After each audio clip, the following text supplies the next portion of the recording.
Board of Appeals. Welcome, everybody. Roll call. Noel present, Barb Present. Stephen, Present. Corey, Present.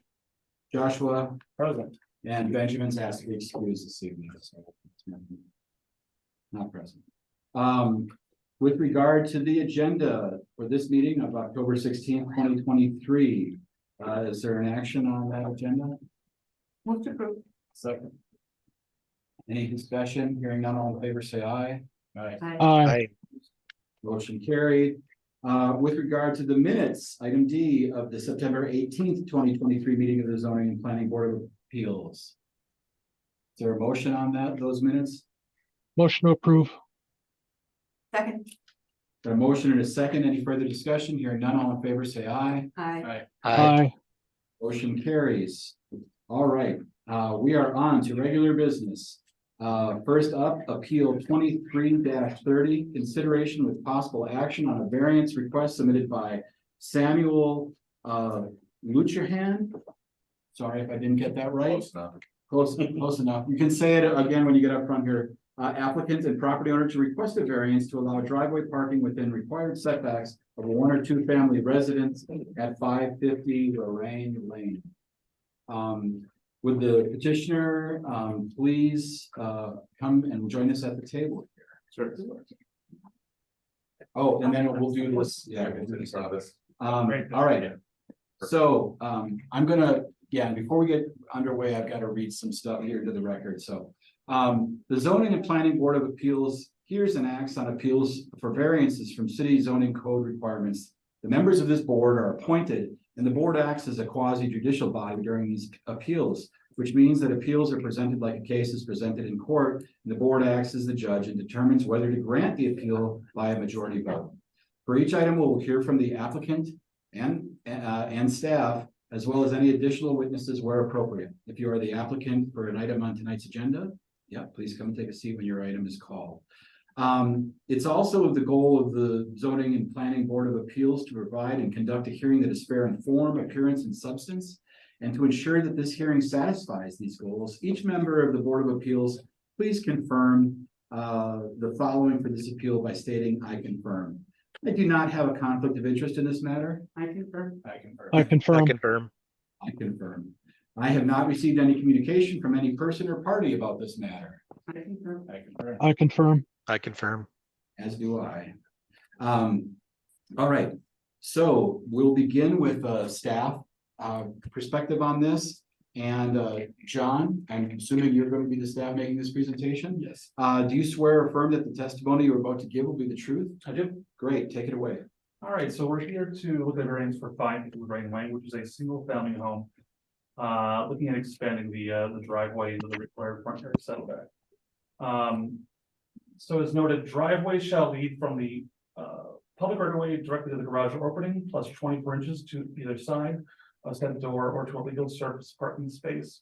Driveways are regulated as follows: attached garages. Driveways leading from attached garages shall meet the applicable side or rear yard setbacks for the principal structure in which it is situated, or shall meet the side setback of the existing attached garage, whichever is less. So this is the property, where you'll see the star in the highlighted. This is how it is existing at the current time. 2-stall garage and a 2-stall driveway that leads out to the road itself. This is a street view. It's from 2016 because the 2022 view had a car in it, and I wanted to give a bit more of a representation of how the place looks and how it might look in the future. What the petitioner is looking for is an expansion of the driveway to allow for a stall which goes into the front yard setback. So as seen from here before, this is legal insofar that it is a leading to a 2-stall garage. Petitioner is asking to have some additional driveway space on the right side of the driveway and then on the left side of the driveway. The right side, as noted right here, is just fine. The overall width, when you take into account what is there right now, would be less than or at or less than 2 feet by adding in the area off on the right side of the driveway on the south side, and it accounts for a flare as well. The issue that comes into play is the expansion of the driveway then past, the garage stall as it goes some 7 feet past the garage door rather than the 2 feet allowed. So that would take then a flare, back off this way and would then be in line with the, there's a sidewalk that goes off of the man door, back over on the northern part of the garage. So coming back down and then off for a flare. So of all the things that are asked for, the only one that comes into play is the front yard setback. So it's not leading to a legal garage stall. So as shown from this diagram, there's about 8.5 feet from the building to the property line. And keep in mind, we've had this in various situations in the past. To make this legal on one of those, in a place like this, you can have a parking stall, a legal stall on the side of your garage, so long as you meet one, the minimum requirement for a stall, 8 feet in width, and then 2.5 feet between that stall and the property line, which means you have to have at least 10.5 feet to make something like that occur within the code. This is only 8'6", so there's not sufficient space to have that driveway go and reach back up that way. So petitioner is asking to have this 7 foot right here, which isn't quite a legal stall. But it goes beyond the limitations for what a sidewalk would be. A sidewalk is allowed in your side yard setback, but the max width is 4 feet for a sidewalk. This is 7 feet. The overall dimensions of this will lead to 25 feet in width, which would be 3 legal parking stalls. 3 parking stalls, but legal in width. 8 feet, 8 feet, 8 feet is 24 feet. That becomes 25 in total. So there's the width to accommodate 3 stalls, but this is not a legal parking stall within the code because it's in the front yard setback and it does not lead to a legal parking stall. It was noted in the petition that the neighbor to the north happened to have an approved plan. This was approved in June of 2020 by staff. I don't believe that met the code necessarily on this, but it was approved. It was noted in the plans that this was a sidewalk area over here, a large sidewalk. But as we can see from the photos and evidence, people do park their cars right there. It's not just a sidewalk leading to a manhole there. It's meant to park cars. So going back here in the neighborhood, there are some other folks who happen to have similar situations where they don't have a driveway stall that leads to the back of the property. This one does. But looking back through aerial photos, that's been there for pushing 2 decades and well before we consider our current code from 2006 beyond. It was done before then. We don't necessarily look at those things. So petitioner is looking to add on that driveway space that would be inside of the front yard setback. Great.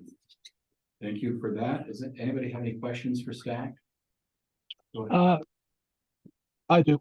Got Barb first, then you, Stephen. Thank you.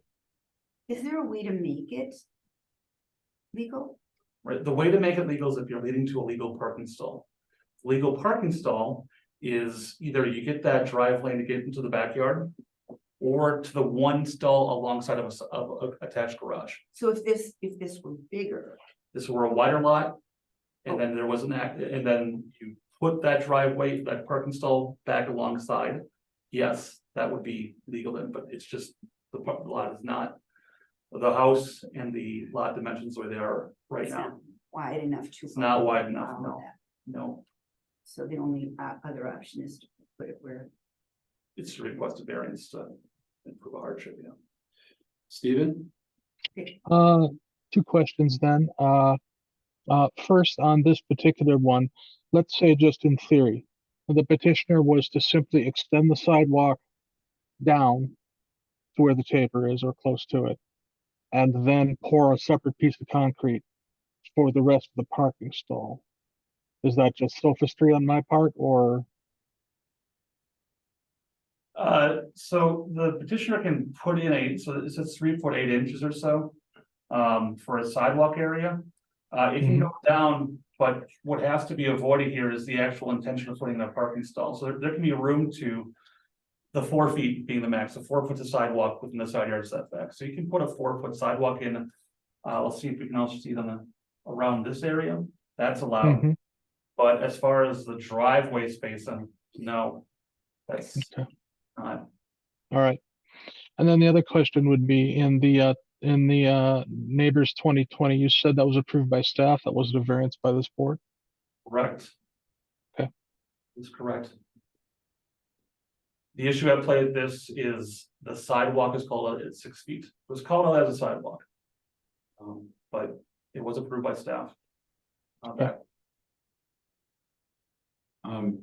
John, I've got a question. So looking at the, the desire to maximize the width of this driveway, whether I'm calling it a sidewalk or I'm calling it a driveway or whatever. What's the maximum width that this property owner could do without a variance? Right, so it appears as though the driveway is approximately 16.5 feet wide and the driveway itself leads directly into the garage. So you have leeway to make this 2 feet on both sides. So within the code and not change any of this sidewalk cake or the actual apron itself, you can do a triangle taper and do 2 feet on this side and 2 feet on this side and be within the code. That will lead to 20.5 feet for the overall width of the driveway. Right. Anybody else have a question for staff? All right, let's move on to the petitioner. Could you please state your name and address for the record? It's Samuel Luchterham, 550 Lorraine Lane, Greenville, Wisconsin, 54311. Luchterham. Luchter. Got it. Thank you. Thank you. And do you swear or affirm that the testimony you are about to give will be the truth? 100%. Great. Tell us a little bit more about what you're trying to do here and why it's necessary. Well, like he stated with the rules, I did understand about the 10.5 feet. I was trying just to get more space, like you said, and I didn't know about the 6-foot sidewalk thing. That sounded interesting. But again, then it's going into, it's not a sidewalk because we will be parking there or whatever. Yeah, we were just looking at bigger driveway and just to see how much we could actually get out of this. Even when, after we move out and the next owners have it, at least they have more room, safe driveway to play on kids, that sort of thing. Any questions for the petitioner? For the applicant or the appellant or whatever term I'm supposed to use, but I'll say petitioner because that's how I started saying it when I joined this group, so. Any questions?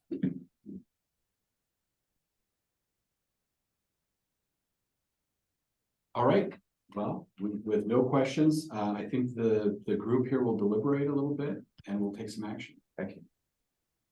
I'm good. Well, feel free to stay in the hot seat though. Oh, okay. Just I in can case- stay. just in case during the conversation, we come up with some other question for you here. Fantastic. So, thank you. Okay, go ahead. So I'm trying to find a way to yes on this because very similar circumstances were raised by the Board of Appeals, and there must have been a reason. They weren't carried by the Board of Appeals, so it was right into. Oh, they weren't. They were not. Oh, it just went. Just a note, Yeah. it went to staff in June 2020. And I'll staff note, and re- staff did grant a yes. Yes. So still, I'm gonna try. Preservation of intent. I don't. I think it would not be consistent with the spirit, purpose, and intent of the regulation for the district in which it is requested. Because there are very similar situations occurring within that district. The exceptional circumstances I see here is that the lot's narrow. Is the lot unusually narrow? I don't think so. Is it narrower than, No. but there is no way you could fit that parking stall. The legal one could not be fit in based on the width of the lot, right? Based on the existing structure of the way it's on the lot. It's- The lot itself is sufficiently wide. But this existing structure prevents it. You're not probably gonna cut off part of the garage. Yeah, or if the house were all set further further to the right of the parcel from the front. which is that something either. All right, preservation of property rights. It's necessary for the preservation and enjoyment. The same substantial property rights which are possessed by other properties in the same district and vicinity. I'm gonna go back to the same thing that we have seen all these examples where a very similar thing has been done, and that those are in the vicinity. I don't see it creating a substantial detriment to an adjacent property because it is still far enough away from the adjacent property. And the hardship, maybe I'm struggling with that one. So those are my opinions on. All right. Yes, from my perspective, I'm having a hard time getting there. Certainly, I feel for the frustration with other, other driveways in the neighborhood. I don't know that there are any unique circumstances particular to this lot versus any other lot. I mean, all these lots in that neighborhood look to be right around the same general width of about 83.5 feet, give or take 81 feet. Yeah, I'm sensitive to the fact that I don't know that we can encroach for this entire, we'll call it a parking stall, all that way. I think that the goal of expanding the driveway to have a little bit more room to access and park vehicles and enjoy the driveway can be accomplished with the 2 feet on either side without the need for a variance here.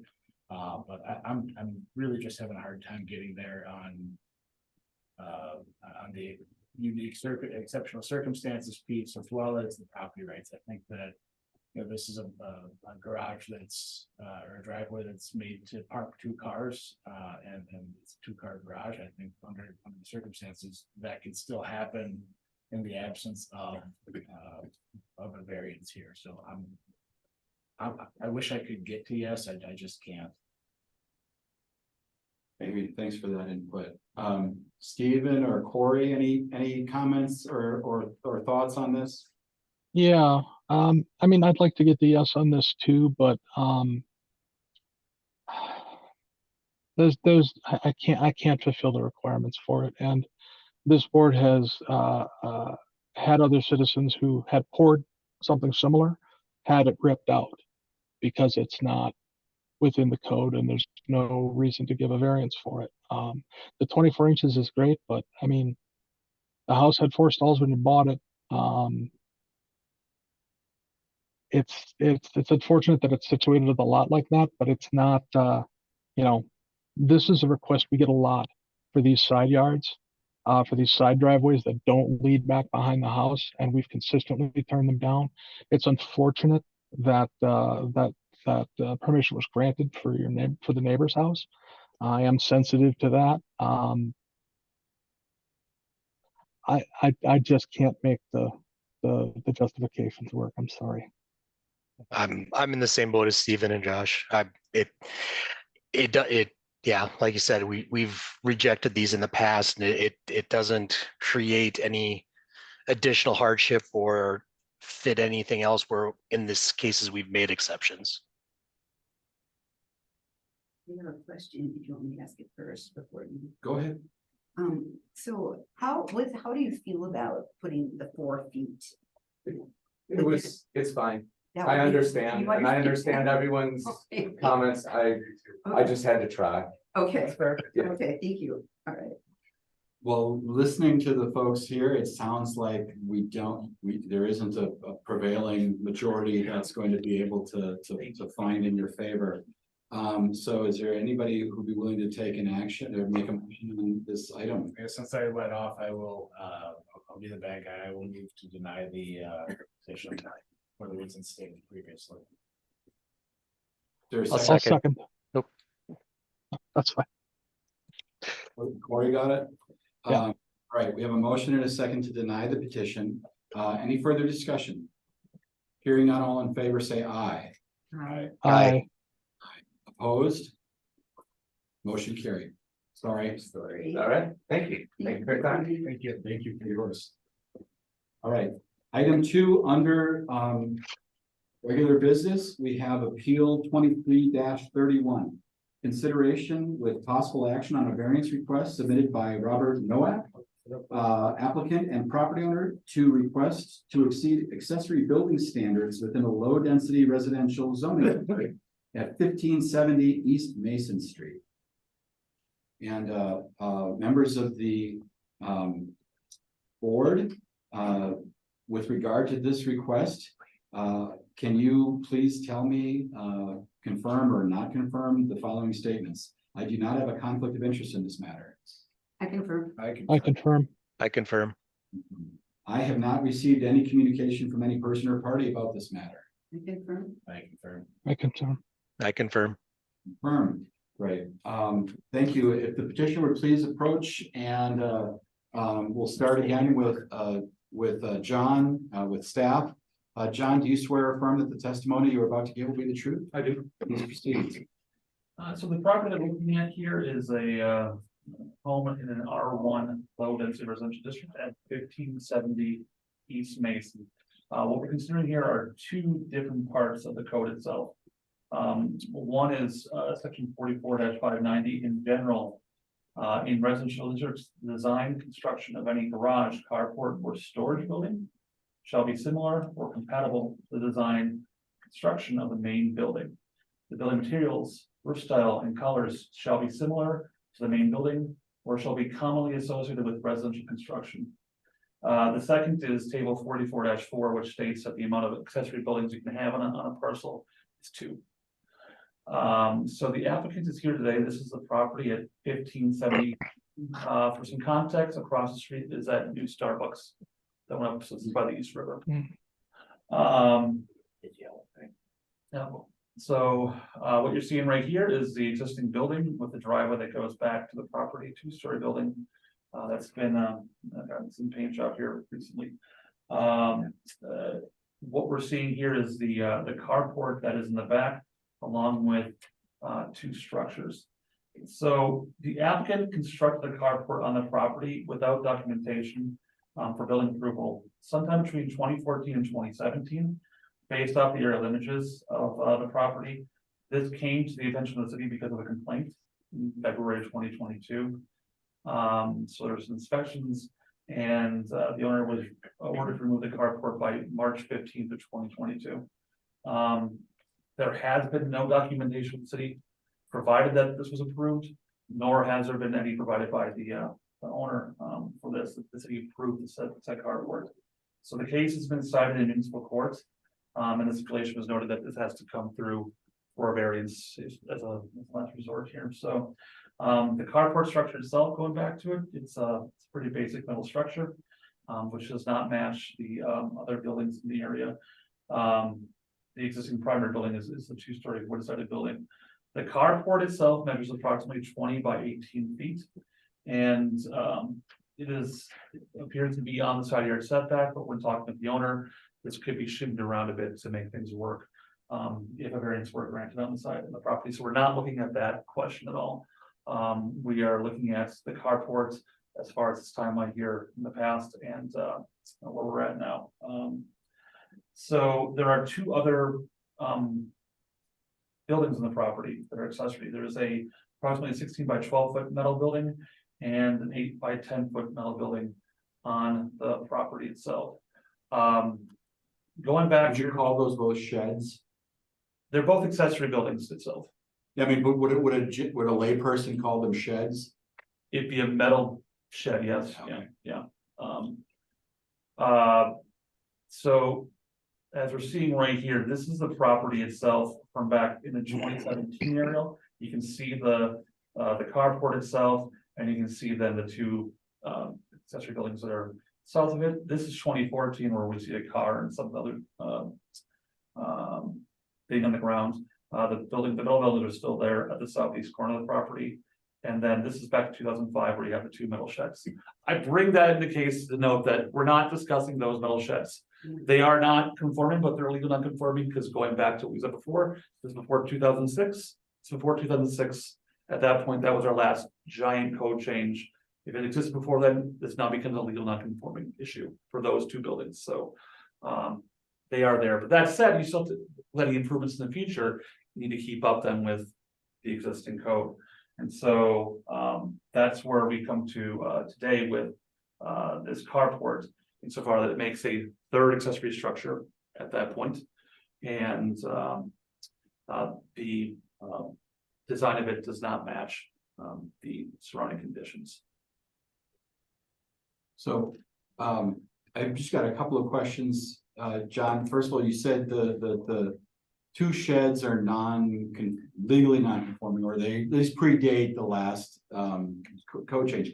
How are they not conforming? So by non-conforming, I did not even so much as check on the side yard setback for how close this is for this one. But it's there. They're within the setback, is the. They may or may not be, but it's a legal non-conforming, it's been there, so it's not in question.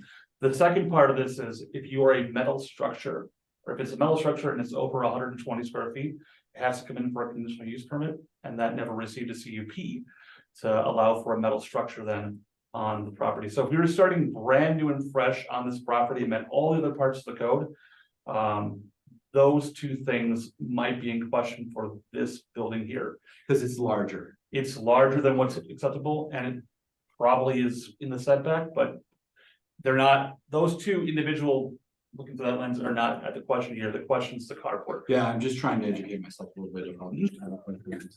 And then a second question, John, is the aerial, the most current aerial, what am I seeing to the east of the building there? It looks like there's also, is that paved surface? Is that part of the structure? What am I looking at there? All right, we'll go back to the imagery. So this area over here is an enclosed fence. Yes. That happens to have, I would say, is it dirt or gravel over there? Pea gravel. Pea gravel? To the dog. Yeah, Hay block too. Yeah. For patio or dirt. Okay, Yeah. okay, I just wasn't sure what I was looking at. I couldn't tell if I was looking at a roof or pavement or what. have you. Right, and to note on the property, as far as the question, and we're talking impervious surfaces and going back to the legal non-conforming, as we go back through time, this site does not meet impervious surface numbers, but that's not at play today. That what's at play is there was an addition of a carport sometime in the last 6 to 9 years, and that does come into play then. And orders from the city and then municipal court orders that are saying, if this is going to be preserved, you have to get a variance order to maintain it. There have been orders to remove it, Yeah. so. And this is the last chance to prevent that. I understand. Okay, any other questions for staff? I have one. John, is there any difference in looking at the applicant's application? Is there any difference that is essentially a multi-family structure? No, that doesn't come into play with this. Okay, thank you.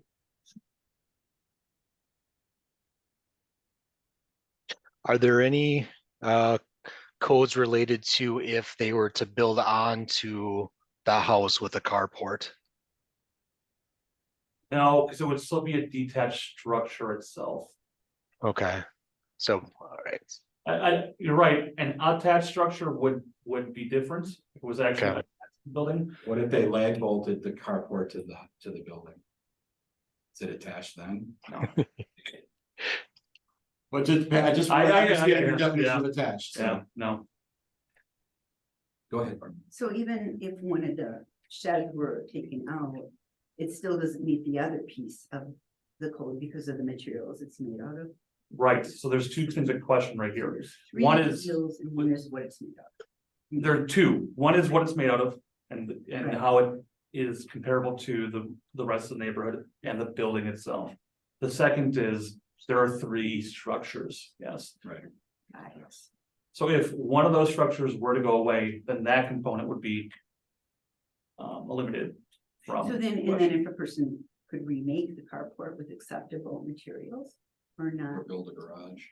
build it right. Or build it, yeah. Yeah. I mean, Yes, but if you built a garage because it's detached, counts as a additional structure, right? I mean, it would still have 3 structures if it was a garage there.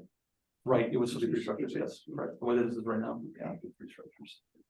Building a garage wouldn't call into question the impervious surface or those other issues that would. There would be construction on, so right now with the carport, the way it is, it's not calling into question because you're just drilling in some bolts in the ground. Once you start actually taking that ground and constructing it, now we're getting to that question then too, yes, it would be impervious surface would come into play at that point as well. Yeah. So the only way to have a carport is to build it out of different materials and take away one of those other sheds in order for it to be. If, right, if the carport were to meet the rest of the side yard setback requirements. And the other shed was gone, you'd have two, you're allowed to have two structures. Now, keep this in mind too, as far as two structures. One could be up to 1,000 square feet, the other one could be up to 150 square feet. So Okay, one of them is 16 by 12, that's over. yeah, The smaller one though, is the smaller one meets in both. It doesn't need to have a CUP and it's meeting a second structure requirement. okay. So ultimately, our question is yes or no on the existing layout, or basically the petitioner needs to go and find all their alternatives. Well, I think the challenge for us will be to determine whether, you know, the 5 tests are met here for the configuration of the property as it is. I mean, this is a situation where this is coming to us not from the normal channel in some respects, right? This is Yep. orders on this already. It's one of those situations where the reality is in place rather than asking for something new. The petitioner's asking us to allow a particular configuration and use to continue. And so we'll get to that in a minute. Is there any other questions for John with regard to the report he's given us or any of the particulars as it relates to zoning? All right, we'll move to the petitioner. Can you please state your name and address for the record? Please? Robert Leon Log, 1570 East Mason Street, Green Bay, Wisconsin, 5430. Thank you. And Robert, do you swear or affirm that the testimony you're about to give will be the truth? I do. Great, thank you. Please. Well, the carport actually, the company I bought it from was $1,600. And it was to protect the old cars. Well, they had me call Green Bay up to make sure it was okay to have that there. So I did call up Green Bay. I don't know who I talked to years ago. And they said, yes, as long as it's anchored down. And then I called that company back because they wouldn't come and build it if I didn't call Green Bay. Well, I called them back and told them, yes, as long as it's anchored down. Oh, we can do that. And they did anchor it down. They drove in big spikes into the ground. So it is anchored down. I build old cars and it protects, right now it's protecting them all. As you can see on there, it ain't that pretty, but that's a 30 Model A, 55 Ford Grand Victoria that we built. My dad and I built Ford, but regardless, you know, it was put up before they changed the law. My friend back here looked it up on the computer, and it was 4 years prior to when they changed the law on carports. Now, I don't think they have a grandfather law for that stuff anymore. The metal structure in the middle there used to be an old chicken coop that burned down when I first bought the place. So I replaced it with that. I did get a building permit for the white building next to it. I believe it's a 12 by 12. That's what that was, a 12 by 12. I did get a building permit for that. I mean, I didn't think I was doing anything wrong by getting the carport. But it's there, and there's 2 Harleys in front of them cars, so it's protecting a lot of money. Mhm. But again, you know, it's, I don't know what else to say. I talked to all my neighbors before I even had that put up there. Yes, Bob, do it. We're fine with that. One of my neighbors is back here now. But you got no problem with it, and they said, you go put it right there, that's perfect. You know, you need to protect your cars, that's your hobby. But again, you know, I don't know what else to say. I think I'll do nothing wrong. If there's any other party wish to speak for or against this request, please come up to the table here and let's hear from you.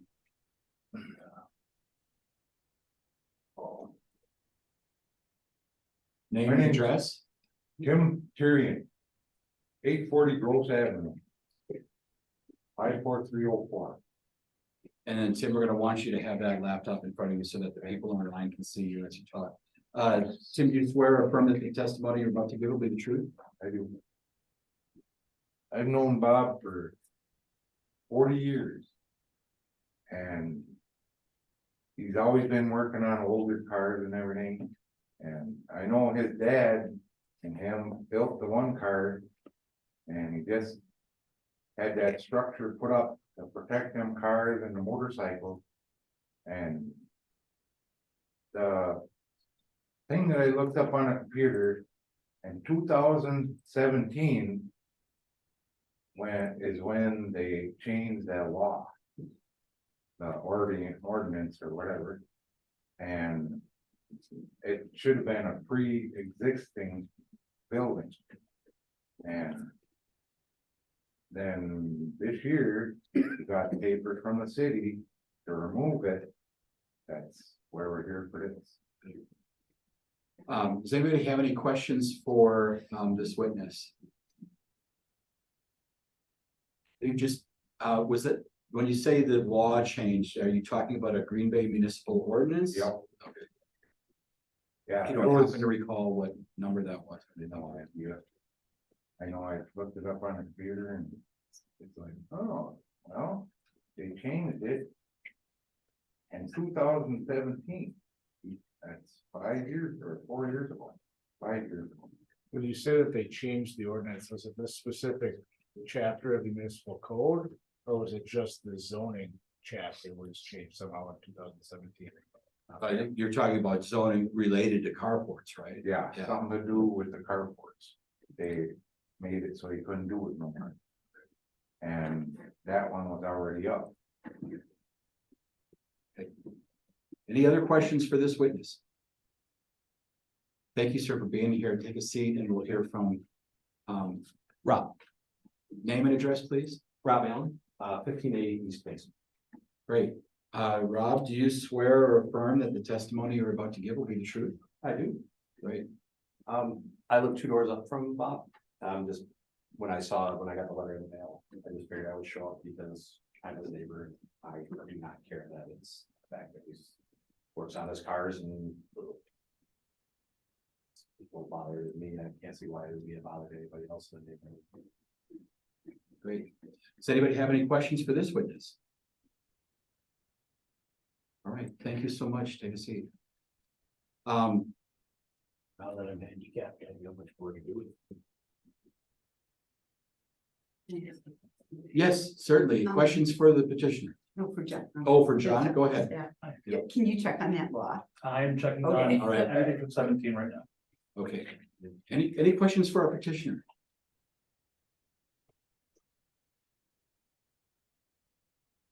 Right, well, we'll deliberate. Please remain seated there and we may have more questions or comments, but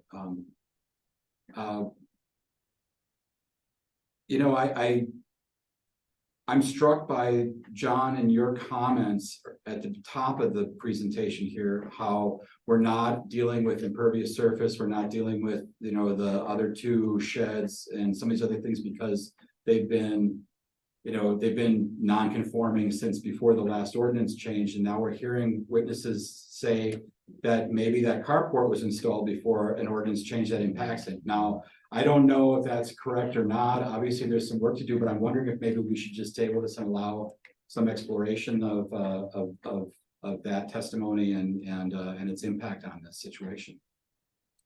If I may, what I can tell from right now is that the ordinance that we're looking at right now has not been changed since 2009. At least more than we're looking at right now. And that ordinance is about the number of accessory buildings or about carports in general? The residential accessory buildings for the detached structures. I believe that was the question, right, about how many structures you're allowed to have. Well, I don't know. I think we're also hearing about carports, whether they're allowed or not. The petitioner said he called the city, said he could have one, and then you know, somebody looked this up and said that there's been an ordinance that's changed. Now, I'm not sure if we know which particular ordinance that's changed. Maybe it's a different one than we're talking about right here, but it still would be relevant to this. So maybe to give the petitioner and his board team here opportunity to tell us specifically what they were thinking was the impacted ordinance that has changed, so that we can then consult with city staff and verify.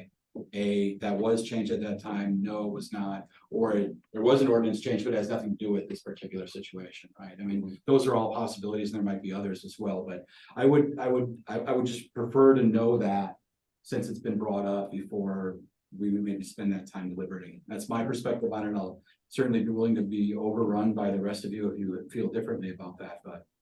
No, to your point, I'd like to see, whatever it was that you folks looked at online showing that there was that ordinance change.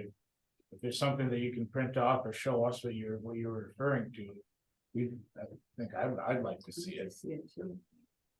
I forgot to mention also that the upstairs is a rental. Yeah. Yeah, Okay. so the sheds are actually holding lots of building materials for that and now.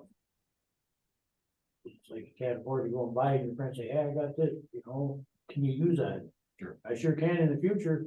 Sure. So, So rather than get into further details about the situation, because obviously, even if we got past this and decided we needed to continue to deliberate, there's a lot more discussion that needs to happen. But I guess at this point, I'd prefer one of the members to make a motion to perhaps table this until our next meeting. I'll make that motion. I'll second that motion. There's a motion second to put this off until our next meeting to gather a little bit more information about ordinance changes with regard to carports, either from the petitioner or maybe some deeper dive on this based on what you've heard today. Do we have We to have the can do it. date certain? Sometimes you have to have a date listed of when the next meeting is. Sometimes you have to actually say the date. We're gonna hold it until November 20th, 2023. Until when? November 20th, I think is the meeting Okay. for next. I was gonna look it up. Okay. Okay. So that was the motion to hold until November 20th, 2023. That's correct. Mhm. And there was a second to that. I motion. seconded that. Any further discussion? Hearing none, all in favor, say aye. I, Aye. Motion carried. Okay, thank you, sir, but we're gonna hold this item up and please, See what I can do. yeah, see what you can. Could you guys remember down on something for me, I please? yeah, they changed that in 2017. Yeah. And just 5 years, 6 years later, you're getting a letter for it? What's that? he wants to do. John, I think John thought I'd bring it. John's got- Yep. John's got- John's got- It's relevant to this case. But. Now we need more research. I gotta have him there and drag it up or need to. I can't get it. There we go. Thank you. Yeah, I don't know about the ordinances and stuff that couldn't be, but he called me right away on that. I think I even talked to the Yeah, he said, alderman over there, Okay. John. Bill Gilman. Wait, no, That's not no, Bill Gilman. no, that's. Bill Gilman. Melinda. Yeah, Bill Galvin is. Bill, yeah, Bill Bill, Gilman, yeah. Oh, okay. And he said- Sorry. I don't know. All right, thank you, and we're gonna move on. Okay, Thank you for appearing tonight. You know, we appreciate, your concern for neighbors and, Nice. but, we got a little bit of research to do before we can finalize our decision. because everybody maybe. My 7-year-old. Keep me on. Thank you. Take care, folks. I'll see you next month. Say, see you later. Aye. Tell them, Bug, say, see you later.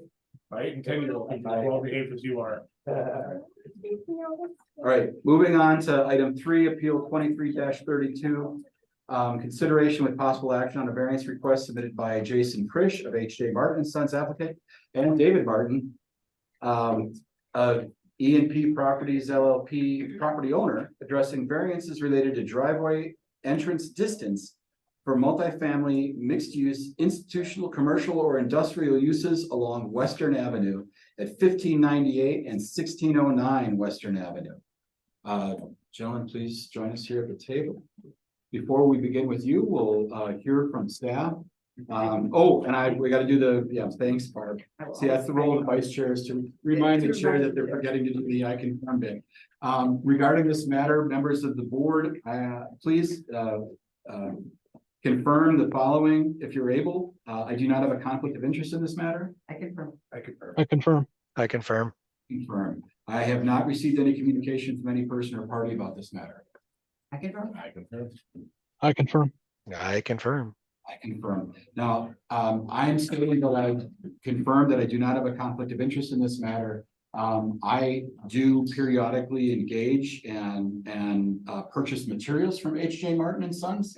But that does not constitute, I think, an ongoing, relationship where I would be unable to have a fair and equitable decision in this process here. So, As do I, Yeah. and who doesn't? and who does I it? was gonna say, I've bought flooring there too, so All right.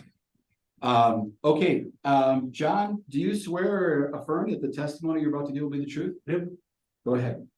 All right, so the consideration here is looking at 44-1773 sub A, sub 1. Multiple two-way driveways may be permitted on one street frontage, provided that the distance is no less than 200 feet from the center lines of the driveways. So we were approached by H.A. Martin to put in these following driveways as a staff here in the past few weeks. And going back to the overall parcels, it's a large property that E&H Properties or the Martin family happens to own and operate H.A. Martin on their campus along the Western Avenue corridor. The two parcels that are in question are the ones that have stars on the south side and the north side of the road at 1598 and 1609 Western Avenue. So you'll note there's where they show the driveway entrances, those are entry points, how wide the width is going into a property at different driveways. The ones where it's red is where they're looking to redo the driveway, those spots. The ones I've circled here, because those are the ones that come into play with being outside the code. So they're simply looking to reconstruct and in some ways expand their driveway entrances. But that's just in the driveway itself. It doesn't go into the parking lot. So in our code, we note that there has to be at least 200 feet between driveways from center line to center line. And so while they are looking to reconstruct the existing driveways, they happen to be on the same parcel, more than or less than 200 feet between driveway entrances. So just want to note that this entrance right here goes onto a separate property. There's nothing in question on this one. And this entrance right here goes into the western part of this northern parcel, but that one's not in question either. That's fine. This driveway is not being touched at the moment. And then this old driveway is there and it's being removed. So there's a driveway entrance, but it's gonna be removed. What's at play are these two on the south side of the road and these two on the north side of the road. Because they're not far enough. They're not far enough apart, based on the code. How Yeah. far apart are they? So I'll get that in here. Oh, sorry. Yep. So we'll start with the north side of the road. So it's about 85 feet center line to center line for these two driveways here. Okay. Now there's a third one that happens to exist that's existing 50 feet apart from this other driveway, but they're not looking to replace it, and it's on a separate parcel. So it's not in play. Probably not the best one to that close, but they're not in play. It's not part of this. It's this driveway and this driveway that's in question, and they're 85 feet apart. So that's the northern side of the road. On the southern side of the road, they're looking to replace this driveway and this driveway, okay? And they're 110 feet apart. Additionally, while they're not replacing this driveway, that last driveway, going back to here, this is on the same parcel. That's 135 feet between the center lines of those driveways. In the meantime, they're also going to remove this, another driveway that happened to have been there in the past. That's going away. So that's somewhere in between the 135 feet. They're looking to reconstruct 6 driveways in this area, but it's these two that are in question, these two areas that comes into play. So back onto our southern driveway, it'd be 110 feet between those two driveways that they're looking to reconstruct and repair. And then it'd be 135 feet between this reconstructed one and then the longer one that's on the western part of the property that goes back towards the old batter's box in that area. There's a lot going on here, but really the only question that's happening here is the distance between the driveways. All the rest of it, they can meet code for the driveway openings. Questions for staff? I have a question. Go ahead. So Steve. on on that parcel, on 6119A there, what is the total length of the frontage of that property? So is that the northern one or the southern one? Southern. Southern one, so. I'll note this right here is, I'll add it up, I don't have it on top of my head, it's 135 and 110. Is our distances that we have. So it's, Okay. line here is 135, then it's 110, and then that property line goes to about right here. So that's probably about 100 feet or so, right there. I could stop sharing and get that information for you here. No, I think just in general here. So basically, we're talking about 300 feet total. And then the driveways would have to be, to conform with code, 100 feet apart, yes? Or 200 feet? 200 feet apart, yes. 200 feet apart, okay, which is 2/3 of the length of the whole property. And a bunch of that is actually occupied by a building where you couldn't put a driveway if you wanted to. Okay. Understood, thank you. Other questions, Barb? Now I know we don't really get into the purpose of ordinances, but why 200 feet? Why 200? Yeah, So it's Safety. acknowledging that you, on wider properties, so normally you can have one driveway entrance on a property. okay. But you can have them then multiple if you happen to be 200 feet apart. Why 200 feet apart? Is to have less contact points where drivers may come out of a drive entrance that happen to be 50 feet apart at the same time, and you have contact points. So it's like an accident prevention, Safety. Yeah, but these have yet existed this way, these have been this way for many, many years. and yes. they're just, okay, so then what was the number of accidents in this project? Do not have a number that, this is just going back to the code itself as far Right, I as, know. yeah. So Barbara, I'm sorry, can I go ahead? Yes, please. So the intention is that they're looking to clean up the existing driveways, ideally in the same locations, but because they're redoing them, they need the variance. Right, because the construction is occurring to where it's not just a repair, but it's going, the gravel itself, that triggers the reconstruction part of this. Once it's a reconstruction, that's where that's like plan has to meet existing code. Okay, so it's similar to where we've done ones in the past with the parking lot, where if they're just resurfacing the existing lot, they usually don't have to have a variance or a new permit, but if they're like reconstructing it entirely, that's when it comes into play with having to fit with the code. Yeah, so, Okay. in the future for places like this with H.A. Martin and this parking lot itself does not necessarily meet the code right now. It's a legal non-conforming parking lot.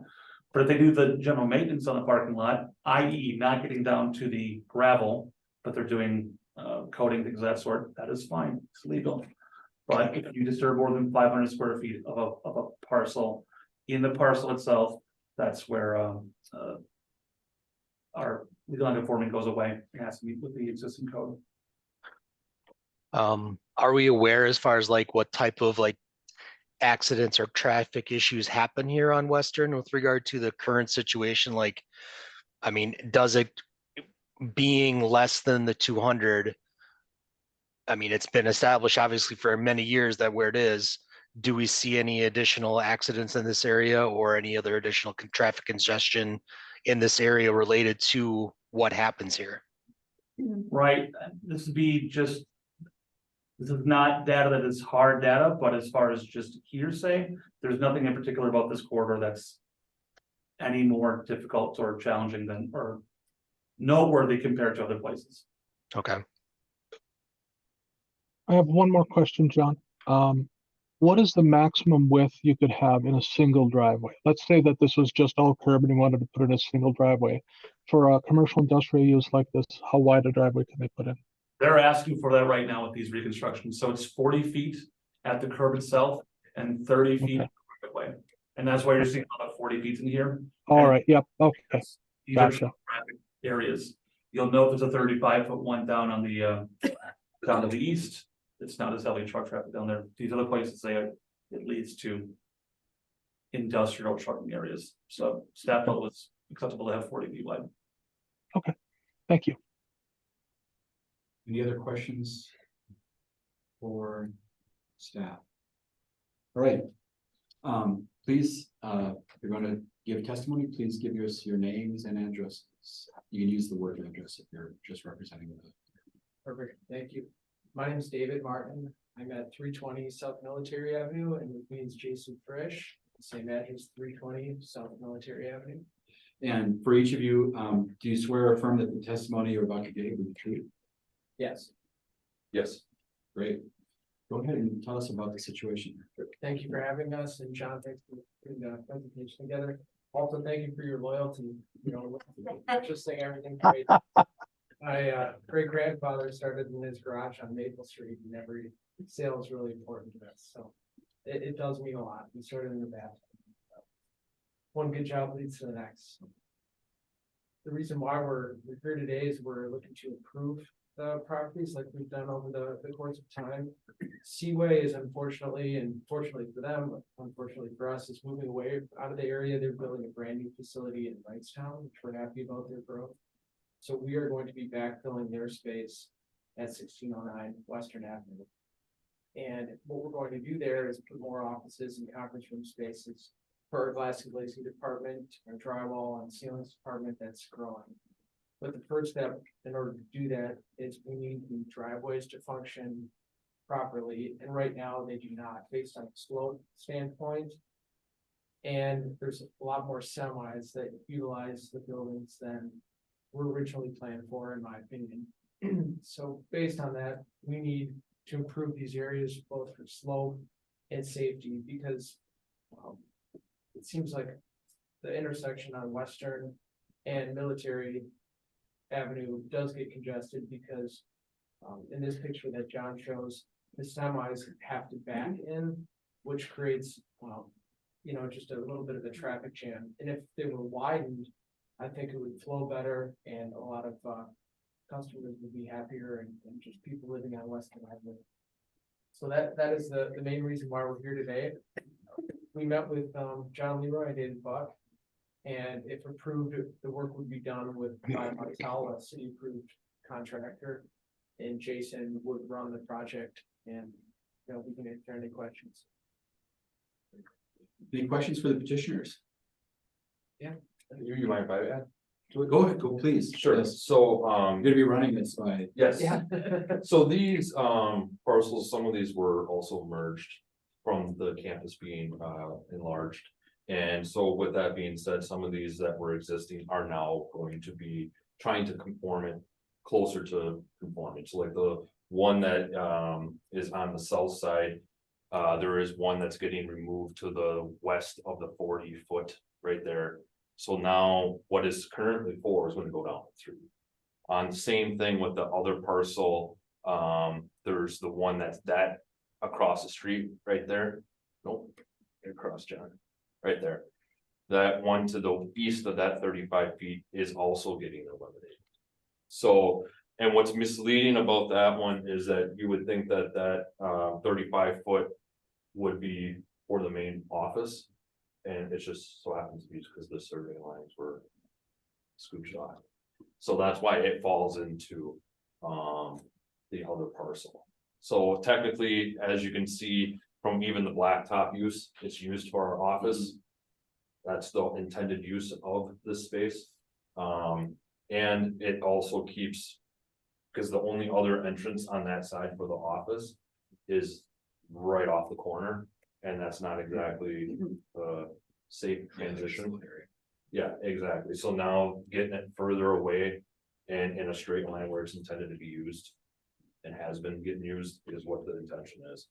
Also note on the south side, those driveways that are currently there that we're asking to go 40 feet, directly straight across those driveways are actual stalls. So they're separated into 2 sections. So that will help the traffic get out too. There's 9 semi stalls in that area.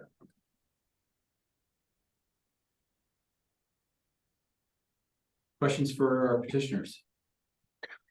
I got one. Go ahead. So in your design, you're basically looking at trying to improve the safety of the area because you recognize that the current condition does not basically, kind of to my point with regard to the traffic and everything like that, does create a little bit of an issue. And basically you're looking to kind of clean up that issue as well as obviously improve the safety. Correct, and if you, if John's able to even pull up the driveway more towards, that's at the main office. That would be right off of Military. Yeah. Okay, that one has a more gradual slope. We want to mimic that across all of them because it seems like if you look at every single one of these, you can see spots from cars bottoming out. And so this will create ease of these cars to get in rather than braking right before they go in. You'll actually be able to carry momentum in a way that is also safe for cars not getting brake checked on the road. Because that currently is what's happening. Did I hear correctly that some of, or this design is intended to keep those semi tractors off of Military on the Seaway side? Or fewer? No, it's going to, when you're, I'm sorry, maybe I'm not understanding your question.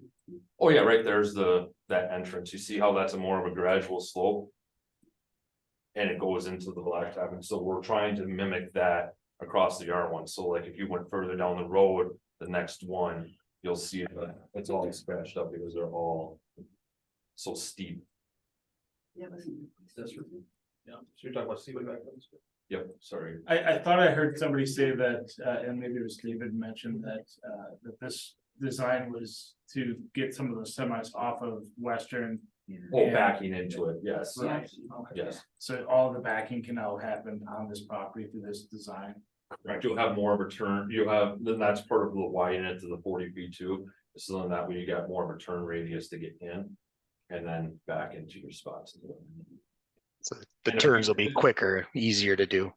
Correct, and if we were to go down to only the one, it would, trying to get 9 semis in and out of one stall is not exactly. That'd be difficult. So I have a question. I know the intention is to try and keep semis from backing up off of Western. But it seems to me that with the parking, are you going to eliminate those car parking spots that are directly across from the semi doors? Because that seems to me to be a bigger impediment to them being able to pull in directly and then back in than the width of the driveway.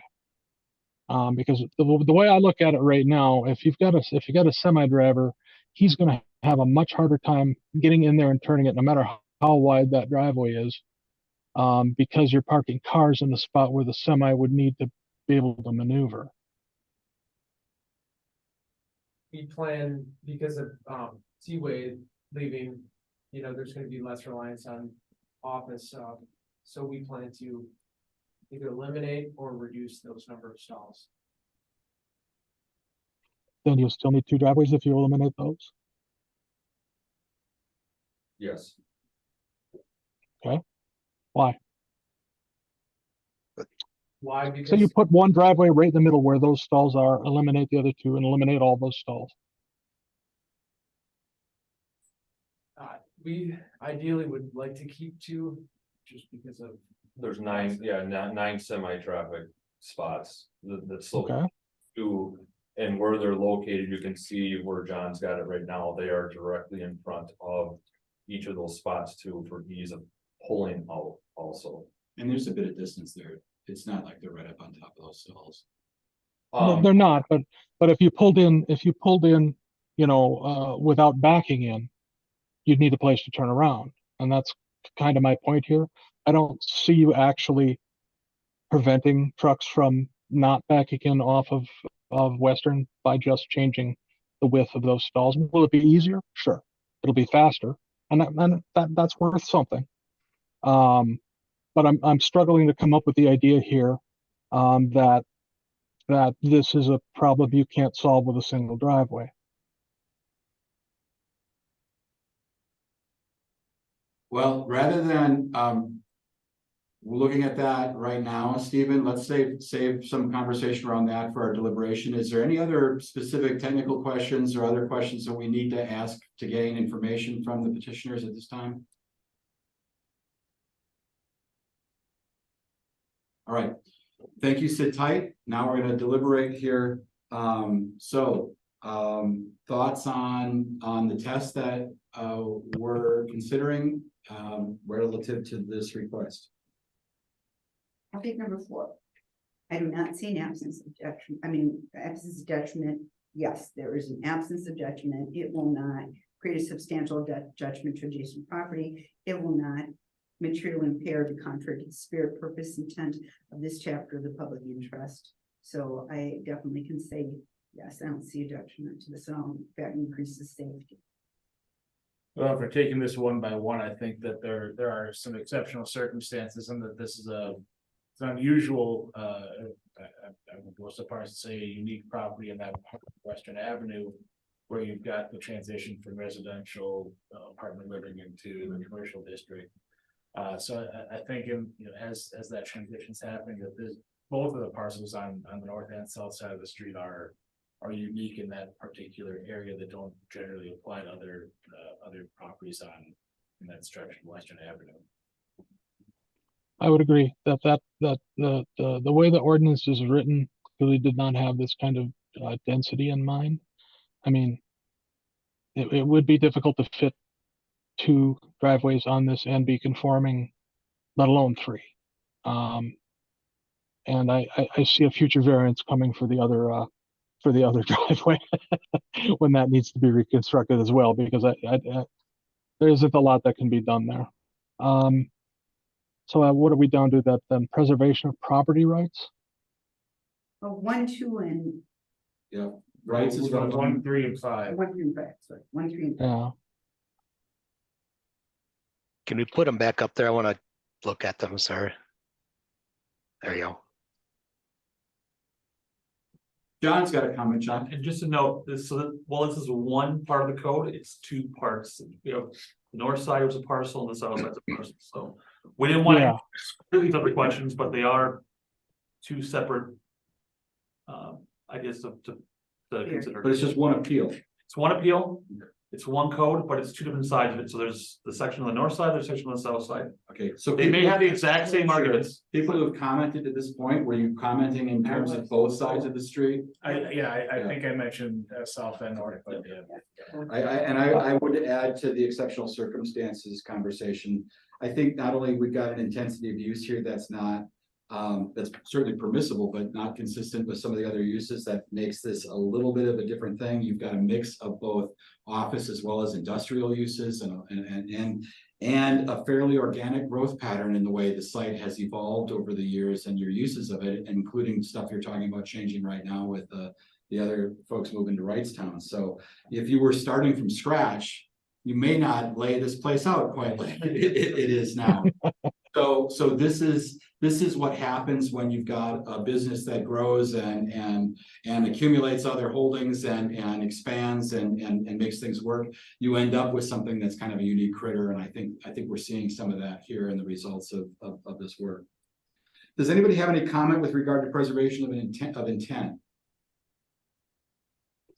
I think that not hearing everybody else, I'll just say I think that it's the intent of the code to allow traffic, vehicular traffic, whether it's a semi truck, whether it's a van, whether it's somebody's car to go to the office, that that we want vehicles to be able to ingress and egress safely. They want them to be able to come in and out of the property. And I think that that what the petitioner is proposing here, not only does not impair the safety, despite the fact that the 200-foot thing is designed to say, let's preserve that. But I think it's actually improving it with the flow of traffic for the semi trucks, for some of the other things. I noticed, like on the aerial photo, the driveways that you're improving are some of the ones that you can see the most traffic in the parking lots from. And this is, I think the not having cars bottom out and do some other things. I think those are all moves in the right direction to have a safe set of driveways for the developments on both sides of the street. And that's consistent with the intent of the ordinance that that be a safe thing to do. I think a similar argument can be had around, the preservation of property rights. Any business owner would expect to be able to conduct their business in a manner that is successful for them and allows for their customers to access the goods and services and folks coming and going. And I don't think that there's any diminishment of that or anything, there that is relevant to this. And I think, in terms of hardship, I mean, this is one of those situations where complying with the code is a challenge, is a hardship, because it would really necessitate the complete redesign of your traffic flow, your parking surfaces, maybe even the way the buildings are oriented and come and go. And that's, that's a little too much, I think. And so, to say, look, you can't fix a broken driveway or improve, deteriorated surfaces without kind of re-engineering the entire campus, is I think is a hardship. And we should consider granting a variance so that they can make the improvements necessary to improve safety and traffic flow. I will approve. And I think on the south, particularly on the south one, I'm not entirely sure that given the dimensions of the lot and the way the buildings are set up, that you could comply if you wanted to. Because with that other with that third driveway there, not the one that's going to get removed, the little one, but the one with the parking on it, that leads up back behind, I think, Planet Fitness or up there at Goodwill. I mean, I don't know that you could ever make this conform and not have to seriously move a building. And Stephen and Josh, before you guys talk, you may not have heard Barb made a motion to approve the request. For both. Unless I did not hear. I didn't hear either. Okay. So is there a second to that motion? I'll second. Josh is seconded. Okay, further discussion. Stephen or Corey, other comments that you want to make? I was just gonna add on to that. There's also the aspect of the customers that do come to this, that keeping the driveways in the same locations as much as possible with people's habits is actually a good idea.